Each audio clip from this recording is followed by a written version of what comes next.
नमस्कार दोस्तों, मैं विनय ज्योतिषी आप सभी का अपने चैनल में बहुत बहुत स्वागत करता हूं। आशा करता हूं आप सब स्वस्थ होंगे और सुरक्षित होंगे।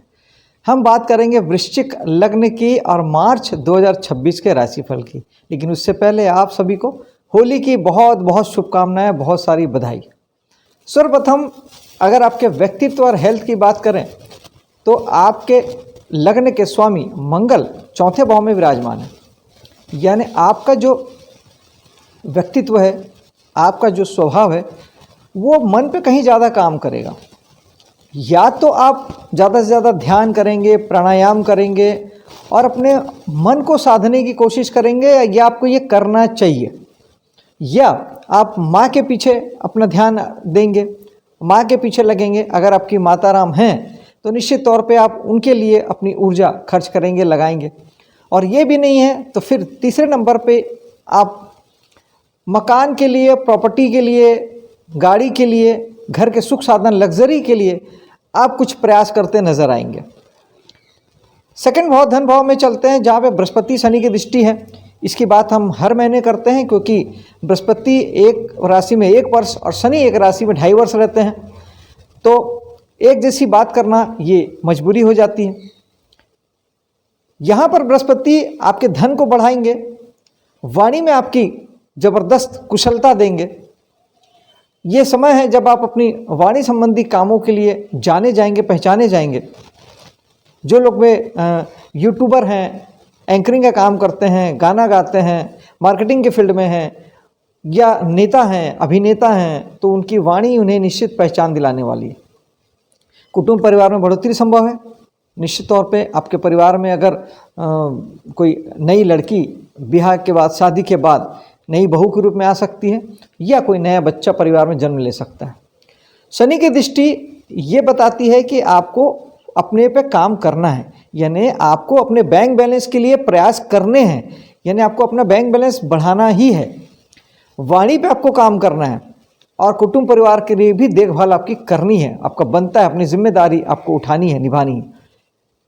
और आगे बढ़ते हैं पराक्रम की ओर। पराक्रम के स्वामी शनि हैं, जो कि आपके पंचम भाव में बैठे हैं, यानी इस समय में आपका जो पराक्रम है, जो साहस है, आपके जो एफर्ट है, पंचम भाव के लिए ज़्यादा लगेंगे। यानी आप अगर कला फील्ड से जुड़े हैं तो, हीलिंग मोडालिटी से जुड़े हैं तो उसके लिए, एजुकेशन से जुड़े हैं तो पढ़ने में या पढ़ाने में, संतान के लिए, और अगर प्रेम प्रसंग चल रहा है तो उसके लिए, इन सारी बातों में आपको आपकी ऊर्जा लगती हुई दिखाई देगी। और आगे चलते हैं चौथे भाव में। ये भाव बहुत महत्वपूर्ण है दोस्तों। 4 ग्रह यहाँ विराजमान है और बृहस्पति की यहाँ पर दृष्टि है, यानी 5 ग्रहों का प्रभाव आपके चौथे भाव पे पड़ रहा है। तो ये निश्चित तौर पे इस समय में आपके रहने का स्थान या आपका घर आपके लिए बहुत विशेष होने वाला है, बहुत महत्वपूर्ण हो जाएगा। आप बहुत सारे हार्ड डिसीजन ले सकते हैं। आप नई गाड़ी खरीद सकते हैं, आप नया मकान खरीद सकते हैं, पुराने मकान को फिर से आप बना सकते हैं, घर में बहुत सारे लग्जरी साधन जुटा सकते हैं, घर को लेके आपको बहुत सारा मान सम्मान, प्रसिद्धि मिल सकता है। आप घर में अपने काम को ला सकते हैं, कर सकते हैं। आपकी ऊर्जा, आपका साहस, मंगल यहाँ पर आपको पूरे घर के लिए लगेगा। बुध कहीं ना कहीं से अष्टमेश हैं, अपनी तरफ से थोड़ा जहाँ एक और रुकावट, बाधा देना चाहेंगे। वहीं एकादश के स्वामी भी बुध हैं, तो वो मकान से, प्रॉपर्टी से आपको इनकम भी देंगे, और वहीं आपको चूंकि अष्टमेश है तो बाधा दिक्कत भी देंगे। लेकिन 8वां भाव हमारे पुश्तैनी प्रॉपर्टी का भी होता है, तो इस महीने बहुत संभावना है कि आपको पुश्तैनी प्रॉपर्टी आपको प्राप्त हो, या पारिवारिक कोई धन संपत्ति आपको प्राप्त हो, या वहाँ से कुछ लग्जरी आपको प्राप्त हो। ये बहुत हद तक संभव है। जीवन साथी के माध्यम से आपको, क्योंकि ये जीवन साथी का जो पैसा है वो हमारा 8वां भाव होता है, तो उसके पैसे से आपके घर में कोई काम हो, गाड़ी की सुविधा प्राप्त हो, सुख साधन, लग्जरी प्राप्त हो, इसकी भी संभावना बनती है। यहाँ पर राहु भी विराजमान है। राहु निश्चित तौर पे यहाँ की चीज़ों को बड़ा करने के लिए आए हैं, और आपको या तो फिर भटकाने आए हैं, या तो आपके पास जो है उसे आप बड़ा कर लेंगे, उसे ही आप विस्तार देंगे, और ये पॉजिटिव होगा। और इसको छोड़ के अगर आप जो है उसको छोड़ के अगर आप दूसरी तरफ जाने को देखेंगे, आप चेंज करने के सोचेंगे, तो ये फिर भटकाव हो जाएगा, राहु आपको भटका देंगे। और चूंकि राहु यहाँ पर है तो मकान प्रॉपर्टी के लिए आपके निर्णय या डिसीजन गलत हो सकते हैं तब जब आप अपनी प्रॉपर्टी को आप छोड़ के कहीं और जाना चाहेंगे या दूसरी प्रॉपर्टी पे जाना चाहेंगे तब। लेकिन अगर आप जहाँ हैं उसी को अगर आप बड़ा कर लेते हैं, उसी पर फोकस रहते हैं, उसको ही फोकस्ड करके काम करते हैं, तो ये है कि आपके लिए एक अच्छा डिसीजन होगा। यानी अगर मैं बात करूँ तो मकान के लिए आपको इस समय में मकान का पुनर्निर्माण कर लेना अच्छा होगा, जहाँ रहते हैं उसको ही बना लेना अच्छा होगा, उसे बड़ा कर लेना ज़्यादा अच्छा होगा बनिस्बत कि उसे वाइंड अप करके दूसरे किसी दिशा में जाना या सोचना। यहाँ पर बृहस्पति की दृष्टि भी पड़ रही है। बृहस्पति की दृष्टि आपके जीवन में ये सारे सुख साधन बढ़ाने वाली है, यानी मन की शांति बढ़ेगी, माँ के जीवन में सुख सुविधा बढ़ेगा, मकान वाहन का सुख बढ़ेगा, घर में लग्जरी की सुविधा बढ़ेगी और घरेलू एटमॉस्फेयर का जो आपका निजी परिवार है उसका सुख आपको बढ़ेगा। चौथा भाव हमारी बहुत सारी चीज़ों का होता है, हमारे सुख का, मन की शांति का, ये सब के लिए ये बहुत अच्छा समय है और निश्चित तौर पर ये एक निर्णायक समय साबित होगा। इस समय बहुत बड़े निर्णय ले पाएंगे वाहन को लेके, मकान को लेके। खास तौर पे जो लोग बिल्डर हैं, जो ट्रांसपोर्ट के काम करते हैं, ट्रेवल्स डिपार्टमेंट में काम करते हैं, या जो लोग इंटीरियर डेकोरेशन का काम करते हैं, जो लोग घर से संबंधित जुड़ के कोई भी काम करते हैं, चाहे आप राशनिंग का काम करते हो, किराने के व्यापार करते हो, इन सारे लोगों के लिए भी कुछ इसी तरह के अवसर पैदा होंगे कि आप अपने वर्क के जगह पे, काम की जगह पे उसे आप बहुत कुछ बड़ा करने का सोचेंगे, उसे कुछ नया करने का सोचेंगे और उसे कुछ नया रूप देना आप चाहेंगे। लेकिन यहाँ पर एक बात ध्यान रखिएगा, राहु हैं तो अपने काम को बड़ा कर लीजिए, उसी को फोकस्ड रहिए, वो ज़्यादा बेहतर है, उसको नया कर लीजिए बनिस्बत इसके कि आप किसी नए की ओर जाएं, वो आपको नुकसानदायक साबित हो सकता है या राहु भ्रम दे सकते हैं। आगे चलते हैं पंचम भाव की ओर। पंचम भाव में शुक्र आ जाएंगे 2 तारीख को, जहाँ पर वो 26 तारीख तक रहेंगे। सप्तमें शुक्र का पंचम भाव में जाना यानी आपको कहीं ना कहीं ये बताता है कि आपको जीवन साथी से आपको थोड़ा लगाव की स्थिति बनेगी, या आपको जीवन साथी से आपको प्रेम मिलेगा या आप उन्हें प्रेम देंगे। एक तो ये स्थिति बनती है। दूसरा ये है कि 12th के स्वामी भी शुक्र हैं, यानी आप कला जगत के पीछे कुछ खर्च कर सकते हैं। आप अपने हीलिंग मोडालिटी से अगर आप जुड़े हैं, एजुकेशन से अगर आप जुड़े हैं, कुछ पढ़ना चाहते हैं, कुछ ट्रेनिंग लेना चाहते हैं, कुछ नया सीखना चाहते हैं, उन सब के लिए ये एक अच्छा समय साबित हो सकता है। कुछ खर्च आप उसके लिए भी कर सकते हैं, करेंगे। और संतान के लिए ये अच्छा समय है। निश्चित तौर पे शनि यहाँ पे विराजमान है, शनि उन्हें कर्मठ बनाते हैं और आपको भी ये सचेत करते हैं कि आपको भी संतान के पीछे और अपने यहाँ से किए जाने वाले कामों के पीछे आपको जिम्मेदार बनना है। और आगे बढ़ते हैं, सप्तम भाव में चलते हैं। सप्तम भाव में इस समय में मंगल की दृष्टि पड़ रही है चौथे भाव से, चौथी दृष्टि। मंगल चूँकि आपके छठे भाव के स्वामी हैं, इसलिए सप्तम भाव यानी ये है, सप्तम भाव आपके जीवन साथी का है। जीवन साथी के साथ में, और चूँकि छठे भाव वाद विवाद का होता है, लड़ाई झगड़े का भी होता है, और मंगल स्वयं लड़ाई झगड़े के कारक ग्रह हैं, तो इस समय में ये पॉसिबल है कि आपके जीवन साथी के साथ में थोड़ी इस महीने तनातनी रहे, थोड़ी वैचारिक मतभेद रहें, थोड़े से आपके साथ में कुछ परिस्थितियाँ अनबन सी बने, ये हो सकता है। और उनके साथ भी ये हो सकता है कि चूँकि मंगल की दृष्टि है तो उनके अंदर भी ज़्यादा साहस, ज़्यादा उत्साह, ज़्यादा एनर्जी उनके अंदर भी हो, ये भी है। और शनि की दृष्टि यहाँ ये बताती है कि आपको अपने जीवन साथी के प्रति, अपने व्यापार के प्रति भी कर्मठ रहना है, जिम्मेदार रहना है। आठवें भाव में चलते हैं जहाँ गुरु विराजमान है। गुरु वैसे तो जहाँ बैठते हैं वहाँ के लिए बहुत अच्छे होते नहीं हैं, जहाँ दृष्टि देते हैं वहाँ के चीज़ों को बढ़ा देते हैं, लेकिन जहाँ होते हैं वहाँ पे वो सुस्त रखते हैं, आपको बहुत ज़्यादा एफर्टवान नहीं बनाते। तो आठवां भाव है, वैसे ही आठवें भाव के लिए हम चिंता परेशानी तो हम लेना चाहते नहीं हैं, इसलिए वहाँ तक मामला ठीक है। लेकिन अगर आप आठवें भाव के काम करते हैं तो वहाँ पर थोड़े से आपको मतलब भिड़ना पड़ेगा, लगना पड़ेगा। बृहस्पति आपको थोड़ा सा सुस्ती दे सकते हैं, लेकिन यही अगर आप पूजा पाठ, ध्यान धर्म, मंत्र जाप वगैरह लगातार अगर करते हैं, डेली कोई मंत्र जो आपको पसंद है या किसी गुरु ने दिया है, कोई एकाध माला अगर आप जाप वगैरह करते हैं, तो निश्चित तौर पर आपको कोई दिक्कत नहीं आती और आप आठवें भाव के काम भी करते हैं। अगर अकल्ट फील्ड से जुड़े हैं, रहस्य विधान से जुड़े हैं, आप वैज्ञानिक हैं, आप रहस्य में कोई भी काम करते हैं, sale tax, income tax department में काम करते हैं, तो आप ज़्यादा बेहतर ढंग से आप कामों को कर पाएंगे। दसम भाव में चलते हैं जहाँ पर आपके 3 ग्रहों की दृष्टि है, क्योंकि राहु की दृष्टि मैं कंसीडर नहीं करता हूँ। तो चौथे भाव से आपके सूर्य की, मंगल की, बुध की दृष्टि यहाँ पर पड़ेगी और केतु यहाँ पे विराजमान है। अगेन आपका चौथे के बाद 10वां भाव आपके लिए बहुत बलवान हो जाता है, क्योंकि ग्रहों के बैठने के बाद जो दूसरा सबसे महत्वपूर्ण प्रभाव पड़ता है वो दृष्टि का ही पड़ता है। तो यहाँ पर सबसे पहले केतु विराजमान है। तो केतु जब विराजमान है तो केतु निश्चित तौर पे आपको इस समय में काम के लिए बहुत दिक्कतें आ रही होगी, बहुत परेशानी आ रही होगी।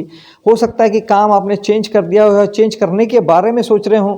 हो सकता है कि आप नए काम की तलाश में हो सकता है कि आपने पुराना काम समय ने बंद कर दिया हो, आपसे छिन गया हो, आपका काम धाम बंद हो गया हो, या आपके काम में मन ना लग रहा हो। जो काम आपका वर्तमान में चल रहा है उसमें आपको बिल्कुल भी आपका मन ना लगे। ये सब केतु की वजह से होता है।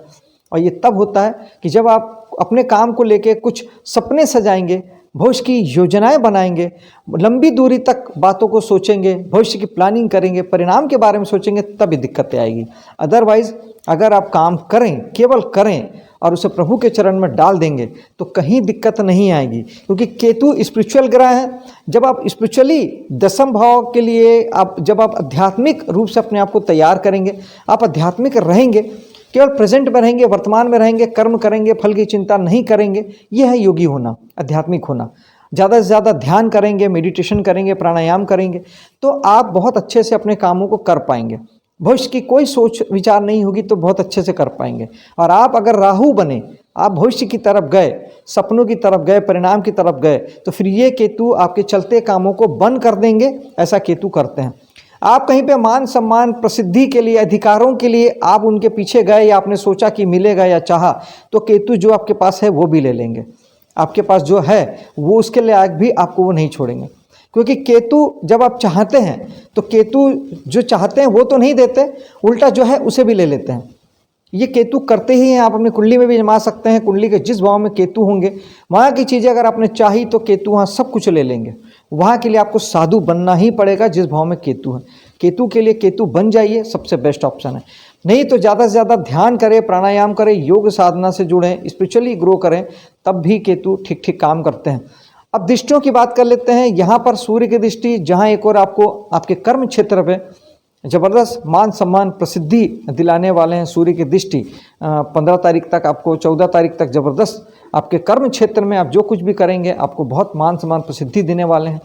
मंगल की 7वीं दृष्टि आपको, आपके लग्नेश भी हैं, 6ठे भाव के स्वामी भी मंगल हैं, तो आपके सर्विस सेक्टर में आप बेहतर करेंगे। और लग्नेश का 10वें दृष्टि होना 4थे भाव से, यानी आप घर के लिए, गाड़ी के लिए, वाहन के लिए, घरेलू सुख साधन के लिए आप बहुत सारा कुछ करना चाहेंगे। कर्म क्षेत्र में वो साहस, वो इच्छा शक्ति, वो प्रबलता आपके पास आ जाएगी। वो आप दमखम आ जाएगा कि आप बड़े निर्णय ले पाएंगे और सारे कामों को कर पाएंगे। यहाँ पर बुध की दृष्टि भी पड़ेगी। बुध एक और एकादश के स्वामी हैं। निश्चित तौर पे आपके किए गए प्रयासों से जबरदस्त धन की प्राप्ति बुध कराएंगे। फिर कहता हूँ अष्टमेश भी हैं, तो अष्टमेश का 10वें भाव में देखने का अर्थ ये है कि आपको थोड़े से रुकावट बाधा भी आपको आ सकती है, क्योंकि अष्टम भाव रुकावट बाधा का भी होता है। लेकिन अगर आप अपने कामों को रिसर्च बेस पे करते हैं, खोजते हैं, ढूंढते हैं, समय लेते हैं, स्पिरिचुअली करते हैं, स्पिरिचुअली ग्रो करते हैं, आध्यात्मिक रूप से करते हैं, बस करना है कर देते हैं, ज़्यादा आप बहुत विचार नहीं करते, बहुत ज़्यादा उस पर गणित नहीं लगाते, ईमानदारी रखते हैं, नैतिकता रखते हैं, तो आपको 8वां भाव भी कुछ नहीं बिगाड़ता। क्योंकि 8वां और 12वां भाव मोक्ष का होता है। और जब आप मोक्ष के भाव में रहते हैं, जब आप आध्यात्मिक भाव में रहते हैं, योग ध्यान प्राणायाम करते हैं, तो फिर 8वां और 12वां भाव आपका कुछ भी नहीं बिगाड़ता, उल्टे आप जीवन में राइज करते हैं। इसीलिए कहा जाता है कि योगियों के ऊपर कुंडली काम नहीं करती, ग्रह काम नहीं करते। उसके पीछे और कोई कारण नहीं है। जब आप योगी होते हैं तो आपका 8वां और 12वां भाव आपका वैसे ही यूज़ हो जाता है आपके ध्यान और प्राणायाम में। और जब वो यूज़ हो जाता है तो फिर वो खराब फल नहीं देता, और इसीलिए आपको ग्रहों का कोई इफेक्ट आपको आता ही नहीं। एकादश भाव में चलते हैं, जहाँ पे यहाँ पर भी 3 ग्रहों की दृष्टि पड़ेगी। 5वें भाव से शुक्र की, शनि की, और 4थे भाव से 8वीं दृष्टि मंगल की। जहाँ एक और मंगल आपको साहस देंगे, पराक्रम देंगे कि आप समाज के लिए, सोसाइटी के लिए कुछ करें, बड़े भाई बहनों के लिए कुछ करें, दोस्तों यारों के लिए कुछ करें, और इनकम लाभ प्राप्ति गेंस के लिए आप कुछ करें। ऐसा जहाँ एक और मंगल आपको ये सद्बुद्धि भी देंगे, साहस भी देंगे, ऊर्जा एनर्जी भी देंगे। वहीं शनि चाहते हैं कि आप ये सब कुछ करें। जो जो चीज़ मैंने कहा कि आप जहाँ पर आपकी ऊर्जा लगेगी, शनि चाहते भी हैं कि आप वहाँ ऊर्जा लगाएं। आप समाज के लिए, सोसाइटी के लिए, बड़े भाई बहनों के लिए, दोस्तों के लिए और लाभ प्राप्ति के लिए मेहनत करें। और शुक्र की दृष्टि ये तय करेगी कि निश्चित तौर पे आपको कहीं ना कहीं सप्तमे शुक्र है, तो जीवन साथी की दृष्टि भी पड़ेगी एकादश भाव पे। तो जीवन साथी के माध्यम से आपको लाभ प्राप्ति भी हो सकता है और जीवन साथी के माध्यम से आपको समाज सोसाइटी से जुड़ना भी हो सकता है, या कुछ ऐसा हो सकता है कि आप कुछ ऐसा करें जो जीवन साथी के साथ अपने मिल के जो लाभ प्राप्ति की ओर आपको लेके जाए।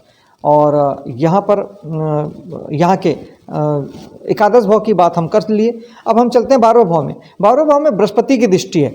बृहस्पति की दृष्टि अगर 12वां भाव खर्च का है तो वहाँ पर बृहस्पति की दृष्टि आपको निश्चित तौर पे खर्च से तो जरूर जोड़ेगी, लेकिन बृहस्पति अगर आप 12वें भाव के काम नहीं करते उस स्थिति में आपको नुकसान या खर्च से जोड़ सकता है, लेकिन बृहस्पति अपने फील्ड में ही खर्च कराते हैं। तो आप धर्म में, पूजा में, पाठ में, इस तरह के कामों में आप पैसे खर्च करेंगे। आप धार्मिक यात्राएं कर सकते हैं, विदेश यात्रा कर सकते हैं, हॉस्पिटलिटी में आपके पैसे खर्च हो सकते हैं, उस तरीके वो पैसे को वहाँ खर्च कराएंगे। लेकिन अगर आप यहाँ के काम करते हैं, अगर आप विदेशों से जुड़ के कोई काम कर रहे हैं, आप उदाहरण के लिए आप यूट्यूबर हैं, विदेश से ही आपकी इनकम आती है, आप किसी वहाँ की मल्टीनेशनल कंपनी से जुड़ के काम कर रहे हैं, आयात निर्यात का बिजनेस करते हैं, या हॉस्पिटल उद्योग से जुड़ के कोई काम कर रहे हैं, योग, ध्यान, प्राणायाम, मेडिटेशन खूब अगर आप करते हैं, तो उस स्थिति में फिर ये बृहस्पति आपके उन कामों में तरक्की देंगे, समृद्धि देंगे और आप जीवन में आगे बढ़ेंगे। वहाँ पर फिर आपको तकलीफ नहीं आएगी। और दूसरा, पैसों का अगर आप इन्वेस्टमेंट करते हैं, पैसा अगर आपके पास है उसे ज़्यादा से ज़्यादा एफडी में कन्वर्ट कर दीजिए, उसे जमा कर दीजिए, अपने पास मत रखिए, वरना वो पैसे खर्च हो सकते हैं। तो आप इन्वेस्टमेंट भी करते हैं उस स्थिति में भी, क्योंकि पैसों का खर्च तो खर्च होता है, चाहे आप इन्वेस्टमेंट करें चाहे उसे नुकसान के तौर पर खर्च करें। दोस्तों, ये था वृश्चिक लग्न का मार्च महीने का राशिफल। मेरे वीडियो को लाइक शेयर कीजिएगा, मेरे चैनल को सब्सक्राइब कीजिएगा। मिलता हूँ आपसे अगले वीडियो में, तब तक के लिए जय हिंद, जय माता दी।